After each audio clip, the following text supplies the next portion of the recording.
Judy, be careful how you fall." The girl turned to Linda and laughed merrily. Linda smiled sadly. How little time children need to forget and push the dearest things out of their minds. Linda shifted her gaze to Harold. The boy was concentrating on picking with his trowel not far from the bench she was sitting on. So different on the inside and so much the same on the outside. Judy was so restless that she couldn't sit still for a minute. If she couldn't do something, she would immediately start whimpering. And if no one was in a hurry to help, she just threw what she immediately became uninterested. Harold, on the other hand, was the exact opposite of his twin sister. He would always see things through to the end, even though he was only 3 years old. If he began to build a road in the sandbox, he panted and kept quiet until it was ready. If he threw a ball, and it did not hit where Harold wanted him to throw it over and over again, until the target is hit. And now for half an hour he had been trying hard to dig out a small stone, small by Linda's standards, but for Harold quite decent. Linda was well aware that it was better not to offer help. The boy would frown and answer himself. It was one of his favorite expressions. Linda wondered. Molly had been gone for a year. At first, she had caught the children's eyes at the sound of the door slamming. They would stare and hopefully take a few steps, then return to their seats disappointed. Linda tried her best to surround them with love so they wouldn't feel left out. She and Molly were only 3 years apart. Ever since they were children, they had been friends as if they were twins, though in fact they were cousins. They lived in adjoining houses and spent every possible time together. When Linda finally went to school, Molly, as the oldest, took it upon herself to help her. Linda's mother always laughed, saying she was very lucky to have Molly. She relieved her mother of this obligation. The girls studied well. No one could be accused of anything. Molly decided to become a veterinarian and Linda as a teacher, and for a time their paths diverged. The girls met when they were adults for a terrible reason. Came to bury their parents. At parents' Linda planned round date, a silver wedding. They decided not to luxuriate, especially since the kids had a session and it was very difficult to come. Linda's mother invited her sister and her husband to the cottage. They were the people closest to her. So they decided, as she said, to shake out the old days by the campfire and shashliks. Apparently, they didn't put out the fire, or maybe there was something wrong with the wire in the cabin they were given. But at night, the cabin burst into flames. Everyone had been drinking before going to bed by the fire, so they slept soundly. Linda was going crazy. She couldn't pull herself together. Molly, on the other hand, was silent and didn't cry. When everyone left, the girls were alone. Linda said, "Molly, it would be easier if you cried." She waved her hand. I can't, that's all. I was going back to my parents. You know what I mean, Linda. I'm pregnant." Linda gasped. "How? With who?" "You don't have to ask me that. 3 days ago, I decided to pack my bags. As it turns out, just in time. And Dad, where's the father of the children?" Molly shrugged her shoulders. He doesn't know anything. It's a boring, corny story. We'll get through it." Linda would never in her life leave Molly alone in this position. She was going to stay where she studied, but now everything had changed. She decided to go back to her town to help her sister. Molly had a very difficult pregnancy. Not only did she have twins, but she had terrible morning sickness and was put in the hospital for preservation all the time. Molly was physically unable to work. And if it hadn't been for Linda, things would have been much worse. Linda took a job at a school. The salary for a young organizer was paltry. And in order to become a full-fledged teacher, she had to study another year, though in absentia. Money was catastrophically short, and Linda suggested that her sister live in one apartment and rent the other. Molly was silent for a long time. Then she said, "Linda, you're treating me like a child. If we're going to live together, you know you won't have any privacy." Linda laughed and hugged Molly. "You're my private life. You're the only thing I have left." And then the trouble started. The first bell rang when Molly was already 7 months pregnant. She looked like a huge balloon and walked with great difficulty. One day, Molly just collapsed and passed out. How frightened Linda was. She called an ambulance and went with her sister to the hospital. The doctor came out to her an hour later. "I don't want to scare you, but it could be a lot worse than we all think. Tell me, do you have any support, relatives who can help financially?" Linda was so scared she couldn't say a word. The doctor continued, "Treatment will have to start immediately if my version is confirmed. But your sister is pregnant, and the usual treatments will not work. We need expensive drugs for a fee." I'll find it. Don't worry." Linda was confused, not knowing what to do now. But the decision came by itself when the doctor called her. "All my assumptions were confirmed. We need to start treatment immediately, but there are no guarantees." Within days, Linda had sold her apartment, which they were renting. The money was flying out, but she didn't regret it. The twins were born weak. Molly spent another 3 weeks with them in the hospital. And when she got out, she called Linda to talk to her. "Linda, I know everything. No matter how much you hid it from me, it's a hospital. One nurse, another patient, and here we go. It's the paperwork for my apartment. I've already done it. You're the first and only Harris." "Molly, what are you talking about? You'll be cured and everything will be fine." Sister looked at her sadly. "You think I'm so old that I can't use the internet.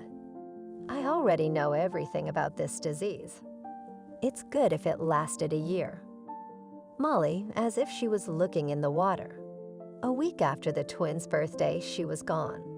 That's when Linda definitely thought she was going to lose her mind. The kids were crying, and she just sat there and couldn't get it together. She got custody at work and took maternity leave. She was distracted from her memories by Judy's crying. She stumbled onto the grass while she was running. It probably didn't hurt her because the grass in the park is thick, but it hurt. "Judy, well, you have to be more careful." Linda walked over to the girl, picked her up, shook her off, cradled her. "Let's go see what Harold is doing." Harold was no longer alone. Beside him stood an elderly man, watching with a smile as the boy, panting, still gets the stone. "You did well." Harold smiled.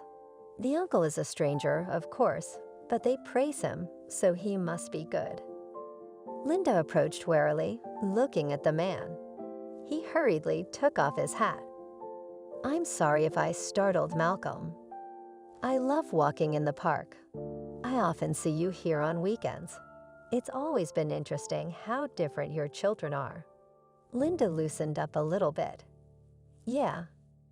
I can't understand how that could happen. Shall we sit down?" The man pointed to the bench. He was very well dressed, and on his finger there was a large ring that gleamed with a stone. His walking stick was a work of art too. Linda sat down, especially since Judy had calmed down and was helping her brother. The man watched the children with a smile. "You know, I don't have grandchildren, so I come here and watch and laugh and get upset with the kids. Many of them I already know by name. You don't have children?" "No, have a son. I don't know where he is, though. We had a big fight. It was my fault, and he was too hot. That's why I didn't have time to make things right. He just left. We had a strained relationship before, and then I haven't seen him in almost 4 years, and I'm sure he's not coming himself. He's very proud. I don't know where to find him." Linda sighed. "So you're all alone. I don't suppose your wife is either." "You guessed right. Peggy left us 15 years ago." Linda sighed. I'm sorry, please. I have no one but my nephews left either. First my parents and then their mother. The man looked at her carefully. I would never say they weren't your children. Linda smiled. I love them as much as I would love my own, even more. They shouldn't feel deprived of anything. It must be hard. Well, it is a little bit. You know, it's impossible to sit in an apartment all the time. And walking to the park is a whole quest. You have to remember at all times that you can't relax your arms for a minute. Plus, you have to make sure Judy doesn't hit on passersby and Harold too. Malcolm laughed. I imagine. He thought for a moment. He was madly in love with both the girl and her babies. Wouldn't you like to live in a private house? A nice house with a huge yard, with green grass and swings? Of course I would. But where would I get a house like that? The man turned to her. You know what? Why don't you come visit me with the kids? They'll take a walk in the yard and then come out quietly for a cup of tea. Linda was embarrassed. It's embarrassing. What a pleasure you are to me. You have no idea what it is like to live alone and know that you have no one. You'll die without ever seeing one. Linda made up her mind. Okay, we'll come to your walks tomorrow then. Malcolm wrote her address. He said goodbye to Harold by the hand, and Judy waved. I'll be expecting you. You must come. Malcolm's house really was huge. It was evident that they were used to living in abundance. He led his guests through the house with a smile, and then pushed open the transparent door. Linda gasped. The green lawn was in front of her. On it a swing, a table with wicker chairs, beautiful bushes reaching down to the ground. What a beauty. Do you like it? A gardener comes once a week to keep it all from withering away. Harold stood at the edge of the lawn grass and was afraid to step on it. Malcolm took him by the hand. So, buddy, let's go. He walked toward the table where there was already a pot of tea, cookies, and cake, and the boy had to follow him. He turned around several times to see if he had ruined the lawn. The children were only at the table for a few minutes. They were beckoned by everything and the skittles that apparently the host had laid out for them, and the swings, and everything in general. Malcolm looked at them with a smile for a while, then turned to Linda. Linda, you're a smart girl. I suppose you know I invited you here for a reason. Linda nodded and looked at the master of the house carefully. It seemed to me that there was something you wanted to tell me. Something is troubling you. Well, you could say that. He sighed. The thing is, I'm sick. I don't know what kind of disease the doctors found in me, but they said I wouldn't live another year. It is very scary to die alone, scary in general, and twice as scary when you are alone.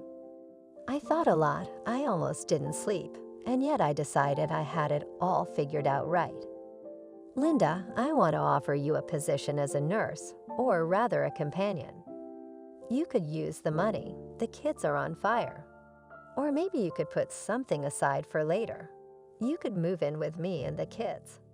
As long as I'm able to do your chores myself, cook something for everyone, of course, and talk, just to be present nearby. The only difficulty is when I go down. You see, all this is not very pleasant. But the doctors assured me that I wouldn't lie for long. I will walk almost to the last. Linda looked at him with huge, tear-filled eyes. I'm not rushing you. Linda, think it over. I'll pay you a good salary. I don't need money now, and I don't need it in the afterlife. I've been chasing it all my life. I've wanted more and more, and now I think I've had no time to live. Linda just nodded, and Malcolm smiled. Well, that's it. The sad part is over.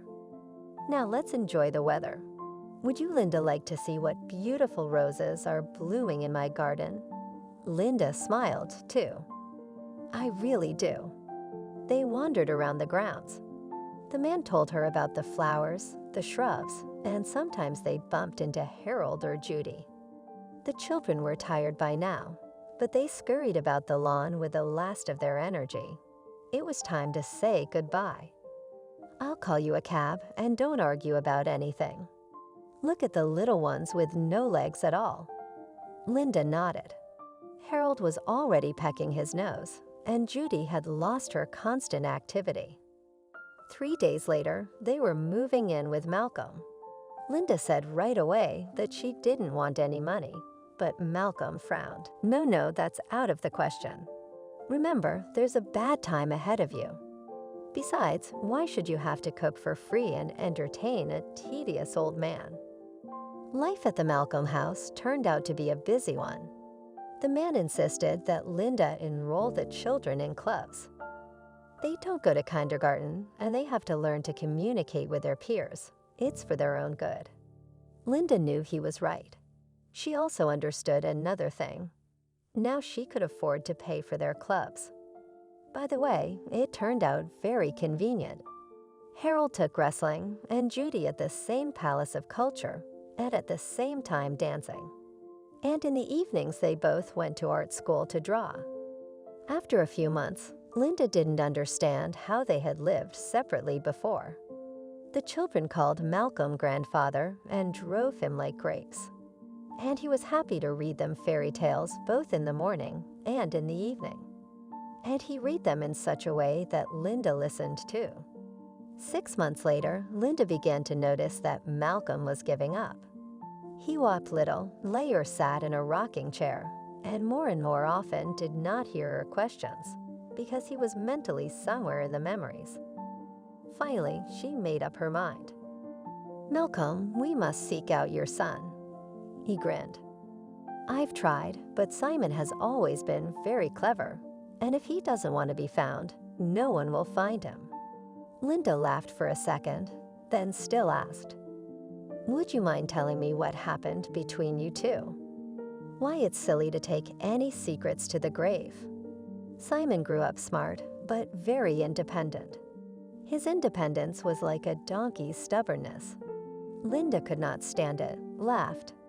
"He was just like our Harold." The man was silent for a moment, and then he exclaimed, "And he did. Our Simon, too, used to get so hung up on something, and then he'd just have to keep at it until he got it right."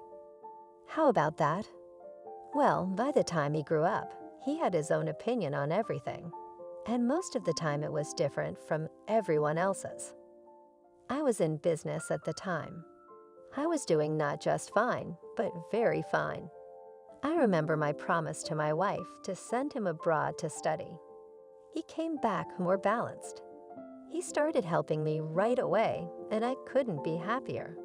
Simon was smarter than me, but he met a girl, love, feelings. The girl was very simple for my son. She was studying to be a zoo technician or some other village profession. I wasn't going to put any sticks in my son's wheels, but I had to talk to him. He was young, and life and living are long things. I invited my son to a cafe and tried to explain that love was not everything, that in a family people should be, if not equal in education, then at least close. I would not have resisted if he had decided to marry after all. But I wanted him to understand that he and his wife might not even have anything to talk about in a couple of years. That girl happened to be nearby. She saw Simon from the street and came in. And when she came in, she heard me say that, and she rushed out. Simon, behind her, I realized what I had done. My son came back at night and immediately began to gather his things. He was silent only in front of the door. He said that the girl had sent him far and away, ridiculed him, and told him never to go near her. And he decided to leave. He wouldn't listen to my explanation. "And you've known nothing about him since then?" "No. I had my pride at first, too, and then it was too late. Even his friends didn't call. Linda decided she just had to track this Simon down and explain to him that her father meant no harm. She stayed up most of the night typing, erasing, typing again. By morning, the real story was ready, which she posted on social media with a cry for help. Only afterward did she lie down. The next day, Malcolm did not get out of bed. Linda called the doctor. He examined her, gave her some kind of an injection, took her aside. "What do you want?" "The disease takes its toll." "Oh, why did he refuse to have an operation at that time? He's not an old man yet." Linda was taken aback. "How did he refuse?" "He said he didn't need it, and there's nothing to keep him here."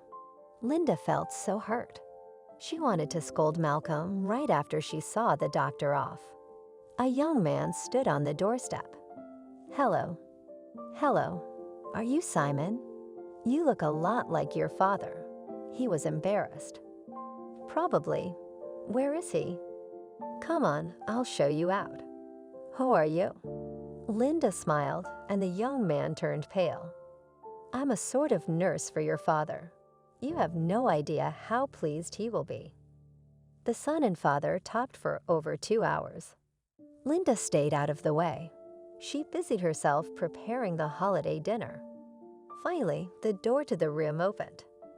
"Linda, the smells of what you're cooking are zombifying us. Meet my son, Simon. This is Linda, my faithful assistant. And where are these other very important people, by the way?" "Harold, Judy." In a second, the children were hanging on him.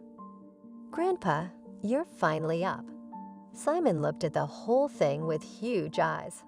Then he smiled. "Well, kids, let's get acquainted." In the evening, when everyone was asleep, Simon knocked on Linda's door. "Can I come in? I want to talk to you about my father." She smiled. "Sure, come in." "Linda, I want him to go into surgery. It's a long shot right now. I've already called his doctor, but there are chances. I think we should try it." "Of course you do." "But he doesn't want to. My mother died on the operating table. He still blames all the doctors, even though my mom was injured in an accident that was incompatible with life."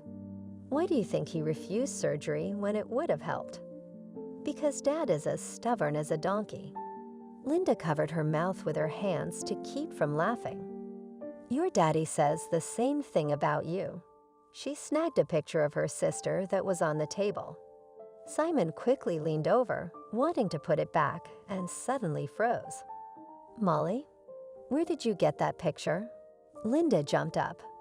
"Do you know Molly?" And Linda suddenly understood. "So you're the guy she didn't tell she was pregnant." "What?" "Oh, my God. You could tell from your father's story." Linda cried. Simon sat pale. "Linda, what about Molly? Are those my children?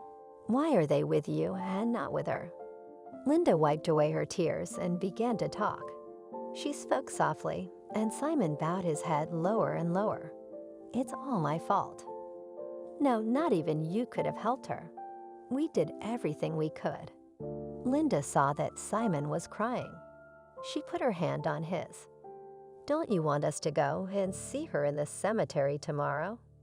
In the morning, she was awakened by Malcolm's voice. He was talking loudly, excitedly. Linda listened. "I said I would come to your hospital this afternoon. Look for the best doctors. I have grandchildren, you know, I have to live." 3 months later, Linda, Judy, Harold, and Simon were picking my father up from the hospital. The doctors breathed a sigh of relief, for he had built them up nicely. 2 weeks ago, the doctor told them. What can I say? The last test results came back. There was a chance, and Malcolm took it. They laughed and cried. The kids swooped down on their grandfather. Linda and Simon hugged him. "My darlings." He looked sternly at his son, then at Linda. "I think there's something you want to tell me." Linda blushed and Simon smiled. "You're too shrewd a father. Yes, there is Linda and I." But the man interrupted him. He raised his eyes to the sky. "I know you're gone, but thank you. Thank you for having Simon and Linda together. Thank you for letting me be with my family a little longer." Then turned to them and commanded, cue home away from this almshouse. If you like the story, please support me with a thumbs up button. It's only one click for you, but for me it's very important. All the best to you.